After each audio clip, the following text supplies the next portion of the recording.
Today's word of God is taken from John chapter 10, verses 10 and 11. Jesus said, "The thief comes only to steal and kill and destroy. I have come that they may have life and have it in all its fullness. I am the good shepherd. The good shepherd lays down his life for the sheep." இன்றைய Bible வசனம் யோவான் அதிகாரம் 10 வசனங்கள் 10 முதல் 11 வரை.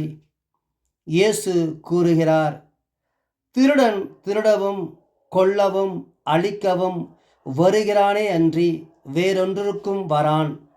நானோ அவைகளுக்கு ஜீவன் உண்டாயிருக்கவும் அது பரிபூரணப்படவும் வந்தேன். நானே நல்ல மேய்ப்பன். நல்ல மேய்ப்பன் ஆடுகளுக்காக தன் ஜீவனை கொடுக்கிறான். God bless you and your family.